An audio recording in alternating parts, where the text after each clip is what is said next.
जय जिनेंद्र, मैं विनीता आप सबका स्वागत करती हूँ धार्मिक और सामाजिक समाचारों में। आइए आज हम बात करेंगे कि जैन धर्म में आलू, प्याज, लहसुन, गाजर, मूली या अन्य जिमीकंद खाने से क्यों मना किया जाता है।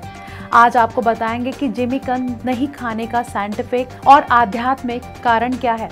आपको बता दें कि हमारे शास्त्रों में कहीं भी आलू का उल्लेख नहीं मिलता, क्योंकि आलू भारत की मूल फसल नहीं है। आलू को कुछ 100,000 सालों पहले ही विदेशियों द्वारा लाया गया था। हमारे शास्त्रों में जिमीकंद का निषेध है। हमारे शास्त्र कहते हैं कि हमें जिमीकंद का त्याग करना चाहिए और आलू भी जिमीकंद है। शास्त्र कहते हैं कि जिमीकंद में असंख्य सूक्ष्म जीव होते हैं और जैन धर्म कहता है कि अहिंसा सर्वोच्च है।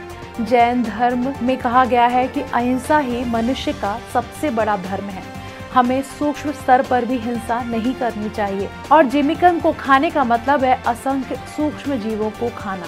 यदि हम जिमीकंद को खा रहे हैं तो इसका मतलब है तो हम सूक्ष्म जीवों के समूह का नाश कर रहे हैं। हमारे द्वारा अनंत जीवों की हिंसा की जा रही है और फिर केवल स्वाद के लिए इतने जीवों का नाश करना कितना सही है। विज्ञान में भी कहा गया है कि जहां अंधेरा होता है वहां सूक्ष्म जीवों की संख्या ज्यादा होती है। इसका कारण है कि वहां पर सूर्य का प्रकाश न पहुंचने से उसमें जीवों की वृद्धि तेजी से होती है, क्योंकि जमीन के अंदर सूर्य का प्रकाश नहीं पहुंच पाने के कारण अनंत सूक्ष्म जीव उत्पन्न हो जाते हैं। और आलू के एक छोटे से टुकड़े में भी असंख्य सूक्ष्म जीव मौजूद होते हैं, जिन्हें हम सिर्फ माइक्रोस्कोप के द्वारा ही देख सकते हैं। ऐसा कहा गया है कि जैसा अन्न वैसा मन। जिमीकंद खाने से मनुष्य का मन क्रोधित हो जाता है, हिंसा के विचारों की वृद्धि होती है और जीवों के प्रति निर्दयी हो जाता है और दया भाव घटने लग जाता है और मानसिक तनाव और मन अशांत रहता है। जबकि सात्विक भोजन करने से मन मस्तिष्क शांत रहता है, दया भाव दूसरों के लिए हमेशा बना रहता है, मन में अच्छे विचार, शक्ति और उमंग बनी रहती है। रासा जिला गुरदासपुर शिक्षा सचिव की महत्वपूर्ण बैठक में स्कूल छोड़ने के प्रमाण पत्र के संबंध में 93 साल पुराने कानून को तोड़ दिया गया, जिसकी कड़ी निंदा की गई। उन्होंने कहा कि इस कानून के रद्द होने से स्कूल में शिक्षा का स्तर ही नहीं गिरेगा, बल्कि निजी स्कूल जो पहले से ही वित्तीय संकट का सामना कर रहे थे, इन्हें अधिक वित्तीय संकट का सामना करना पड़ेगा। इससे निजी स्कूलों की संख्या कम हो जाएगी और बेरोजगारी बढ़ेगी। छात्रों पर इसका सबसे घातक प्रभाव पड़ेगा, क्योंकि छात्रों के मन में शिक्षकों के प्रति सम्मान भी स्कूल के जीवित प्रमाण पत्र से मिट जाएगा। इसमें छात्रों में अनुशासनहीनता बढ़ेगी। इस कानून के रद्द होने से निजी स्कूलों के लगभग 4 लाख शिक्षक अपनी नौकरी खो देंगे और उनसे जुड़े 20 लाख लोग प्रभावित होंगे। इसका खामियाजा सरकार को आने वाले चुनावों में भुगतना पड़ेगा। सर, अज की जी प्रेस कॉन्फ्रेंस सदन का मेन मकसद ये है कि जो सरकार ने SLC सर्टिफिकेट जो होंदा सी स्कूल लिविंग सर्टिफिकेट, वो कोई 92 साल पुरानी क्लास जी सी एजुकेशन कोड दे विच वो खत्म कर दी इन्होंने। तो वो खत्म करन नाल साडे प्राइवेट स्कूलों नूं ते जिहड़ा खोरू लगना एजुकेशन पंजाब दी नूं बड़ा वड्डा सैटबैक पहुँचेगा, जिहदे करके असीं अज दी प्रेस कॉन्फ्रेंस बुलाई सी। की नुकसान सर, एक लैवल जिहड़ा सी ना स्कूलों का, प्राइवेट का ते सरकारी स्कूलों का लैवल सी कि एक बच्चा अगर चौथी क्लास चो पास होंदा तो 5वीं च जाके दाखिल होएगा, 5वीं चो पास होएगा तो 6वीं च दाखिल होएगा। स्कूल छड्डना तो दूसरे स्कूल च जाना। एक प्रिंसीपल नूं ये नहीं पता कि ये मेरे को आए ने सज्जन दूसरे, ये उस स्कूल च केड़ी क्लास च पढ़ रहे हैं तो मेरे को नवीं क्लास च दाखिल होना। उहदे लई स्कूल लिविंग सर्टिफिकेट एक ऐसी चीज़ सी, डॉकूमेंट सी ऐसा कि जिन्हों वेख के वो जज कर लेंदे है भी ये बच्चा चौथी चों पढ़ के उत्थे आया तो मेरे को 5वीं च आ जाएगा। वो क्लास खत्म हो गई तो हुण मैं पेरेंट्स जो स्टेटमेंट देंगे, कोई भी पेरेंट्स आके मेरे को पिछले स्कूल दे विच तीसरी च पढ़दा है, मेरे को आके कहेगा भी मेरा बच्चा पिछले साल जी चौथी कर आया तो मैनूं 5वीं च दाखिल कर लो। जदों एक क्लास ही खत्म हो गई SLC की स्कूल लिविंग सर्टिफिकेट की, मैं उन्होंने दाखिला देने तो मना नहीं कर सकता। मैनूं उस बच्चे नूं बिना प्रूफ लिया 3rd वाले बच्चे नूं 5th च भी दाखिल करना पेगा। उहदे नाल एजुकेशन का जिहड़ा म्यार है वो काफ़ी डाउन जाएगा ਜਿਹੜੇ ਸਿਲੇਬਸ ਸਬਜੈਕਟ ਐਕਸਪਰਟਾਂ ਨੇ ਵੰਡੇ ਦੇ ਨੇ ਵੀ 5ਵੀਂ ਦਾ ਸਿਲੇਬਸ ਹੈ, 6ਵੀਂ ਦਾ ਹੈ, 7ਵੀਂ ਦਾ ਹੈ, 8ਵੀਂ ਦਾ ਹੈ, 10ਵੀਂ ਦਾ है, वो ਜਿਹੜਾ सिस्टम वो सारा खत्म हो जाएगा। गुरदासपुर से जतेंद्र कुंदल की रिपोर्ट। बेशक कोरोना के कारण सरकार ने सप्ताह में 2 दिन लॉकडाउन लगाने के सख्त निर्देश दिए हैं, लेकिन इन सब के बावजूद किसान संघर्ष पर कोई फर्क नहीं पड़ा और केंद्र सरकार उसी उद्देश्य के लिए दबाव में है। अमृतसर जिले के एक युवक गुरविंदर सिंह ने अपनी दौड़ शुरू की है, जो कि वह लगभग 600 किलोमीटर चलेगा और 10 से 12 दिनों में दिल्ली सिंघू बॉर्डर पर पहुंच जाएगा। पत्रकारों से बात करते हुए उन्होंने कहा कि जिला गुरदासपुर के गांव आगमन में स्थित शहीदों के इस गुरुद्वारा साहिब के आशीर्वाद से मैं दौड़ शुरू कर रहा हूं। मैं 600 किलोमीटर दौड़ूंगा और 10 से 12 दिनों में दिल्ली पहुंच जाऊंगा। युवक गुरविंदर सिंह ने कहा कि कोरोना का कोई डर नहीं, लेकिन निर्देशों का पालन किया जाएगा। उन्होंने कहा कि हमारा मकसद है कि कृषि कानून को किसी भी तरह रद्द करवाया जाए। निवासियों ने कहा कि युवा गुरविंदर सिंह पर हमें गर्व है और वो कृषि कानून को रद्द करवाने के मकसद से ही दिल्ली सिंघू बॉर्डर जा रहे हैं और केंद्र सरकार को भी अपना अहंकार छोड़ना चाहिए और कृषि कानून को रद्द करना चाहिए। मैं श्री अमृतसर साहिब ਦਾ ਰਹਿਣ ਵਾਲਾ ਹਾਂ।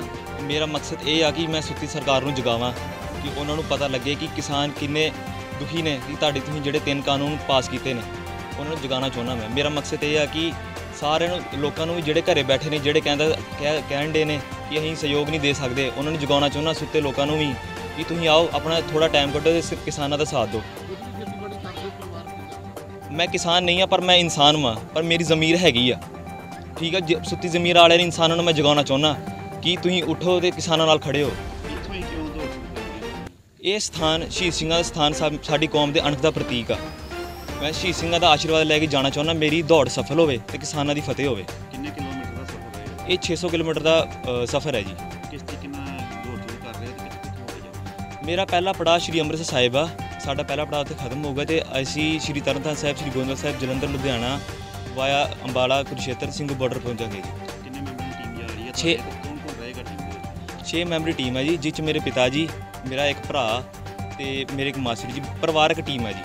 ਹਾਂਜੀ, ਮਕਸਦ ਕੇਵਲ ਖੇਤੀ ਕਾਨੂੰਨੀ ਨੂੰ ਲੈ ਕੇ ਜਾਂ ਕਿ ਕੋਈ ਹੋਰ ਵੀ ਮਕਸਦ ਹੈਗਾ ਕਿ ਜਿਹੜਾ ਇੱਕ ਤੇ ਜਿਸ ਤੱਕ ਮੈਂ ਅਪਡੇਟ ਹਾਂ ਕਿ ਕਰੋਨਾ ਵਾਇਰਸ ਜਿਹੜਾ ਵਾ ਸਰਕਾਰ ਆਪਣੀ ਤਰੀਕੇ ਨਾਲ ਚਲਾ ਰਹੀ ਹੈ ਕਿਸਾਨਾਂ ਨੂੰ ਉਠਾਉਣ ਵਾਸਤੇ। ਇੱਕ ਕਰੋਨਾ ਵਾਇਰਸ ਦਾ ਗਲਤ ਫਾਇਦਾ ਨਾ ਚੁੱਕਿਆ ਜਾਵੇ ਤੇ ਦੂਜਾ ਜਿਹੜੀ ਅੱਜ ਕੱਲ੍ਹ ਚੱਲਣ ਡਿਆ ਕਿ ਆਕਸੀਜਨ ਦੀ ਜਿਹੜੀ ਆ ਕਿ ਘਾਟ ਦੱਸੀ ਜਾਣ ਡਈ ਆ, ਉਹ ਥੋੜ੍ਹੀ ਜਿਹੜਾ ਉਹ ਚੱਲਣ ਡਿਆ ਬਲੈਕ ਮੇਲਿੰਗ ਚੱਲਣ ਡਈ ਆ, ਉਹਨੂੰ ਥੋੜ੍ਹਾ ਬੰਦ ਕੀਤਾ ਜਾਵੇ। ਕਿਸਾਨ ਜਿਹੜੇ ਤੁਸੀਂ ਫਿਰ ਵੀ ਨੌਜਵਾਨ ਨੂੰ ਕੀ ਕਹਿਣਾ ਚਾਹੁੰਦੇ ਹੋ ਅੱਜ ਦੇ ਵਕਤ ਦੇ? ਮੈਂ ਨੌਜਵਾਨਾਂ ਨੂੰ ਇਹੀ ਕਹਿਣਾ ਚਾਹੁੰਦਾ ਜਿੱਦਾਂ ਦਾ ਵੀ ਤੁਸੀਂ ਸਹਿਯੋਗ ਦੇਣਾ ਚਾਹੁੰਦੇ ਹੋ, ਜਿੱਦਾਂ ਤੁਹਾਨੂੰ ਕੰਫਰਟੇਬਲ ਆ ਉੱਦਾਂ ਤੁਸੀਂ ਸਹਿਯੋਗ ਦਿਓ।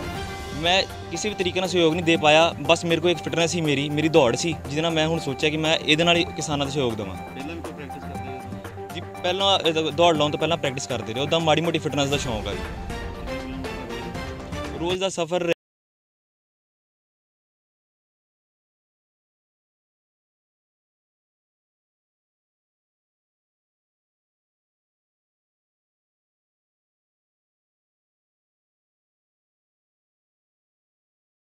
गुरदासपुर से जतेंद्र कुंडल की रिपोर्ट। अमृतसर के जंडियाला गुरु में लॉकडाउन के सरकार के नए गाइडलाइन का असर देखने को मिला। सरकार के आदेश का पालन करते हुए सब इंस्पेक्टर हरप्रीत कौर ने बताया कि सभी दुकानों को पूरे शाम के 5 बजे बंद कर दिया जाता है और जो कि ये लॉकडाउन सुबह 5 बजे तक रहता है। ये देखो शाम 5 बजे तो शुरू होके नेक्स्ट डे 5 बजे तक है। तो पहला है सरकार के ऑर्डर के रात 8 बजे तो 5 बजे तक सी, बट जो अज दी आई इन्होंने आए आ रूल्स ਉਹਦੇ ਤਹਿਤ ਜਿਹੜਾ ਸ਼ਾਮ 5 ਵਜੇ ਤੋਂ ਹੋਊਗਾ ਤੇ ਵੀਕਲੀ ਲਾਕਡਾਊਨ ਜਿਹੜਾ ਫਸਟਲੀ ਪਹਿਲਾਂ ਸੀ ਸਿਰਫ ਸੰਡੇ ਦਾ ਹੁੰਦਾ ਸੀ, ਉਹ ਵੀ ਹੁਣ ਜਿਹੜਾ ਵਾ ਸ਼ਾਮ ਸੈਟਰਡੇ 5 ਵਜੇ ਤੋਂ ਜਿਹੜਾ ਉਹ ਹੋ ਜਾਊਗਾ ਔਰ ਮੰਡੇ 5 ਵਜੇ ਤੱਕ ਰਹੇਗਾ। ਜਿਵੇਂ ਡੇਅਰੀ ਆ ਤੇ ਇਹਨਾਂ ਦਾ ਥੋੜਾ 8 8:30 ਦਾ ਹੋਊਗਾ ਕਿਉਂਕਿ ਜਦੋਂ ਡੇਅਰੀ ਵਾਲਾ ਦੁੱਧ ਵਗੈਰਾ ਇਹਨਾਂ ਦੇ ਆਉਣ ਤੇ ਡਿਪੈਂਡ ਹੈਗਾ ਹੈ, ਉਹ ਥੋੜੀ ਇਹਨਾਂ ਨੂੰ ਛੋਟ ਹੈਗੀ ਆ। ਮੈਡੀਕਲ ਸ਼ਾਪਸ ਆ ਇਹਨਾਂ ਦੇ ਵਿੱਚ ਜੇ ਕੋਈ ਐਮਰਜੈਂਸੀ ਪੇਸ਼ੈਂਟ ਐਡਮਿਟ ਆ ਤਾਂ ਚਲੋ ਥੋੜਾ ਬਹੁਤਾ ਕਰ ਸਕਦੇ ਨੇ। ਪੈਦਲ ਜਦੋਂ ਕੋਈ ਜਿਹਨੂੰ ਬਹੁਤ ਜ਼ਿਆਦਾ ਐਮਰਜੈਂਸੀ ਆ ਜਾਂ ਮੇਨ ਜਿੱਦਾਂ ਹੁਣ ਕਿ ਕਿਸੇ ਨੇ ਆਪਣੀ ਜੌਬ ਤੋਂ ਆਉਣਾ ਹੈ ਉਹਨੂੰ ਹੈਗਾ ਐਗਜ਼ੈਂਪਟ, ਜਿਵੇਂ ਹੁਣ ਕੋਈ ਮੈਡੀਕਲ ਪੈ ਜਾਂਦਾ ਹੈ ਕਿਸੇ ਨੂੰ ਉਹ ਵੀ ਆ ਔਰ ਜ਼ਰੂਰੀ ਆ। बस ਜੇ ਕੋਈ फालतू ਆ ਉਹਦੇ ਤੇ ਆਪਾਂ ਜਿਹੜੀ कार्रवाई करते पे हैं, कोई पर्चा है ना मास्क लानो करते पे हैं। जंडियाला गुरु से परमजीत सिंह की रिपोर्ट। सरकार की चेतावनी के बावजूद NRHM कर्मचारी हड़ताल पर, कच्चे कर्मचारियों को पक्का करने की उठाई मांग। कोविड महामारी में आज सारा देश इससे जीत हासिल करने में लगा हुआ है और ऐसे में इस महामारी पर जीत हासिल करने में अहम रोल अदा करते दिख रहे हैं हेल्थ वर्कर, जो अपनी जान की परवाह किए बगैर लगातार कोविड मरीजों का इलाज कर रहे हैं ताकि उनका परिवार स्वस्थ रहे। लेकिन इन सब के बीच अब अपने हक के लिए कर्मचारी हड़ताल पर जा चुके हैं और सरकार से मांग कर रहे हैं कि उन्हें पक्का किया जाए। इस संबंधी जब प्रदर्शनकारियों से बात की गई तो उन्होंने कहा कि कोरोना काल में उनके द्वारा अपनी सेवाएं दे कोविड मरीजों को ठीक किया गया था और इसे देखते हुए सेहत मंत्री द्वारा वादा किया गया था कि NHRM के अधीन काम कर रहे कच्चे कर्मचारियों को पक्का किया जाएगा। लेकिन इस बात को कहे 6 महीने का समय बीत चुका है, लेकिन सरकार द्वारा इस तरफ कोई ध्यान नहीं दिया जा रहा, जिसके चलते वो हड़ताल करने को मजबूर है। NRHM सारे यूनियन कर्मचारियों वालों लगाया गया है। पूरे स्टेट तकरीबन 9000 के करीब NRHM कर्मचारी है ਜਿਹੜੇ कोविड जो स्टार्ट होया सी डे 1 तो अपनी सेवावां दे रहे हैं सरकार ਨੂੰ। सरकार ਦਾ ਪਹਿਲਾ ਵਾਅਦਾ ਸੀ ਜਦੋਂ ਆਪਾਂ ਇੱਕ ਦਿਨ ਦੀ ਸਟ੍ਰਾਈਕ ਕੀਤੀ ਸੀ ਕਿ ਤੁਹਾਨੂੰ ਪੱਕਾ ਕੀਤਾ ਜਾਏਗਾ, ਥੋੜਾ ਟਾਈਮ ਦਿਓ। ਅਸੀਂ ਟਾਈਮ ਦਿੱਤਾ, ਉਹ ਟਾਈਮ ਪੂਰਾ ਹੋਏ ਵੀ 6 ਮਹੀਨੇ ਤੋਂ ਉੱਪਰ ਹੋ ਗਿਆ। 50% ਤੋਂ ਜ਼ਿਆਦਾ ਜਿਹੜੇ ਕਰਮਚਾਰੀ ਹੈ ਖੁਦ ਸੇਵਾਵਾਂ ਦਿੰਦੇ ਹੋਏ ਕੰਮ ਕਰਦੇ ਹੋਏ ਪੋਜ਼ਿਟਿਵ ਹੋਏ ਆ ਤੇ ਕਈਆਂ ਦੀ ਜਾਨੀ ਨੁਕਸਾਨ ਵੀ ਹੋਇਆ ਕਈਆਂ ਦੀ ਫੈਮਿਲੀ 'ਚ। ਪਰ ਸਰਕਾਰ ਤੇ ਇਹਨਾਂ ਚੀਜ਼ਾਂ ਦਾ ਕੋਈ ਅਸਰ ਨਹੀਂ ਹੋ ਰਿਹਾ। ਹੁਣ ਸੈਕਿੰਡ ਫੇਜ਼ ਵੀ ਸ਼ੁਰੂ ਹੋ ਗਈ ਹੈ ਜਿਹੜੀ ਹੋਰ ਡੇਂਜਰਸ है। इस फेज से भी जोड़े है NRHM कर्मचारी ही काम कर रहे हैं और पूरा टाइम तो वध काम कर रहे हैं। 10-10 बजे तक ड्यूटियां देनियां पै रही हैं। उन्होंने ज़्यादातर फीमेल भी है। हम तुसी नरोड़ जैमल सिंह वाला एरिया देखोगे तो 85% जो फीमेल स्टाफ NRHM वो ड्यूटी दे रहा है। तो साडी मांग सरकार यही है कि सानू पक्का किया जाए, तो नहीं तो साडी स्ट्राइक अगे जारी रहेगी। सरकार वालों तो क्या जा रहा है कि जेकर हैल्थ वर्कर स्ट्राइक करनगे तो उन्होंने नौकरी तो करता जी। तैयार है सर इस चीज़ लिए आप, बिकॉज ये हुण बहुत बार हो चुके हैं। अमृतसर से परमजीत सिंह की रिपोर्ट। मुनीश्री विनय कुमार आलोक जी महाराज तेरापंथ भवन इकबालगंज चौक लुधियाना में विराजमान है, जहां महाराज साहब हर रोज सुबह 9 बजे प्रवचन कर इलाका वासियों को अपनी वाणी से निहाल करेंगे। महाराज साहब का तेरापंथ भवन में रविवार तक रुकने का भाव है। चंडीगढ़ से पंजाब का भ्रमण करते हुए आज हम लुधियाना शहर तेरापंथ भवन में आना हुआ। संडे तक अर्थात 2 मई तक हमारा यहाँ रहने का कार्यक्रम रहेगा और प्रवचन प्रातः 9 से 10 बजे तक होगा। अभी हमारा जो मेन उद्देश्य यहाँ आने का था वह मुनि अभय कुमार जी की चेकिंग के लिए डॉक्टर वी.के. शर्मा जो मेडिवेरवी हैं, वहाँ हम 2 दिन वहाँ रहे। पूरी चेकिंग हो गई और आज वहाँ से बिहार कर यहाँ आए। इससे पूर्व हम एक दिन मीटिंग बिहार भाई अजय जैन के घर और फिर महावीर जयंती तेरापंथ भवन ओमेक्स में कार्यक्रम रहा। अब हम यहाँ हैं, आगे जैसा भी कार्यक्रम बनेगा हम सूचना देंगे।